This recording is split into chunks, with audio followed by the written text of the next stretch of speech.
السلام علیکم ورحمۃ اللہ وبرکاتہ۔ ناظرین، ملالہ یوسفزئی کو ایک دنیا جانتی ہے۔ یہ عالمی شہرت یافتہ ایکٹیوسٹ ہیں پاکستان کی۔ 2014 میں انہیں نوبل پرائز بھی ملا۔ ادھر 2-3 روز سے یہ کافی چرچے میں ہیں۔ ان کا ایک نیا اسٹیٹمنٹ اور ایک نیا بیان آیا ہے جس میں یہ کہتی ہے، جس کا خلاصہ یہ ہے کہ نکاح کی کوئی ضرورت نہیں ہے، شادی کی کوئی ضرورت نہیں ہے، پارٹنرشپ میں رہا جا سکتا ہے اور پارٹنرشپ میں رہنا چاہیے، اور شادی کی نکاح کی کوئی ضرورت نہیں ہے۔ یہ نیا بیان اور نیا اسٹیٹمنٹ ملالہ یوسفزئی کی طرف سے آیا ہے، جس سے پوری دنیا میں ایک ہنگامہ مچا ہوا ہے۔ ہر طرف تنقیدیں ہو رہی ہیں، اور جو آزاد خیال لوگ ہیں، لبرل لوگ ہیں، اور جن کا دین سے، تہذیب سے کوئی واسطہ نہیں ہے، وہ ملالہ یوسفزئی کے بیان کا دفاع بھی کر رہے ہیں اور اس کی توجیہات کر رہے ہیں، بلکہ ملالہ یوسفزئی کی حمایت میں اتر آئے ہیں۔ حیرت ہوتی ہے اس طرح کے بیانات کیوں کر دیے جاتے ہیں، کیسے دیے جاتے ہیں۔ دنیا کی کوئی تہذیب اور دنیا کا کوئی قابل ذکر مذہب ایسا نہیں ہوگا جس میں شادی کی حوصلہ افزائی نہ کی گئی ہو اور زنا کاری کی، ریلیشن شپ کی یا پارٹنرشپ کی حوصلہ شکنی نہ کی گئی ہو۔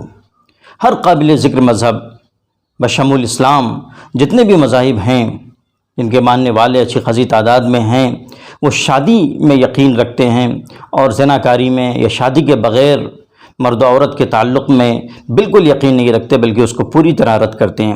حیرت ہوتی ہے اس کے باوجود اس طرح کا اسٹیٹمنٹ دیا جاتا ہے۔ کس قدر نامعقول اور کس قدر نامناسب اسٹیٹمنٹ ہے، بیان ہے کہ شادی کی کوئی ضرورت نہیں، نکاح کی کوئی ضرورت نہیں، نکاح کے بغیر مرد و عورت آپس میں رہ سکتے ہیں اور رہنا چاہیے۔ یہ اس طرح کا بیہودہ بیان ہے جو ملالہ یوسفزئی کی طرف سے آیا ہے، جس کی جتنی مذمت کی جائے کم ہے۔ بے حیائی کی انتہا ہے اور فحاشی کی انتہا ہے۔ ملالہ یوسفزئی چونکہ عالمی سطح پر شہرت رکھتی ہے، اور خاص طور سے لڑکیوں کا جو تعلیم یافتہ طبقہ ہے وہ اس سے متاثر ہے یا متاثر ہو سکتا ہے، لہٰذا میں لڑکیوں سے یہ کہنا چاہتا ہوں، خواتین سے یہ کہنا چاہتا ہوں جو کسی بھی درجے میں ملالہ یوسفزئی کی شہرت سے یا ملالہ یوسفزئی کے قد سے متاثر ہیں، میں ان سے کہنا چاہتا ہوں کہ اس طرح کے بیہودہ بیانات کی صدمے اور اس طرح کے بیہودہ بیانات سے بالکل متاثر ہونے کی ضرورت نہیں ہے۔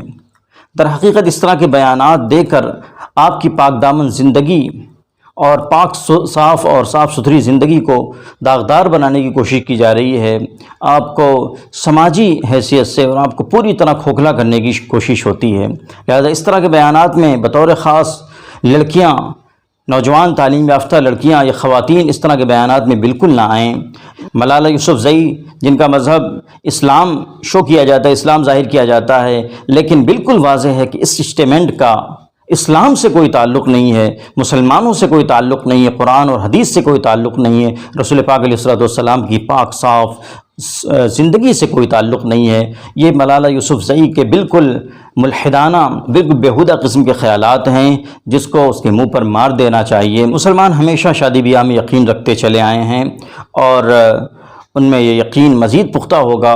وہ پارٹنرشپ کی یا لیو ان ریلیشن شپ کی کوئی حوصلہ افزائی نہیں کرتے۔ مسلمانوں کو اچھی طرح معلوم ہے کہ اسلام کیا کہتا ہے اور رسول پاک علیہ الصلوۃ والسلام کی پاک صاف زندگی کیا درس دیتی ہے۔ ظاہر سی بات ہے، نکاح سے پاک دامنی آتی ہے، صاف ستھری زندگی آدمی گزارتا ہے، جبکہ نکاح کے بغیر مرد و عورت کے جو تعلق ہوتے ہیں اور مرد و عورت کا جو آپس میں رہنا ہوتا ہے، یہ لعنتوں کا مجموعہ ہوتا ہے۔ اس سے خاندانی نظام تباہ ہو جاتا ہے، اور ہر طرح کے مسائل سماجی سطح پر، نفسیاتی سطح پر پیدا ہوتے ہیں، جس کی کسی بھی طرح حوصلہ افزائی نہیں کی جا سکتی۔ بہرحال میں ملالہ یوسفزئی کہ اس بیان کی کھلے لفظوں میں مذمت کرتا ہوں، اور اپنی بہنوں سے اور مسلم خواتین سے یہ گزارش کرتا ہوں کہ اس طرح کے بیانات سے ہرگز متاثر ہونے کی ضرورت نہیں ہے۔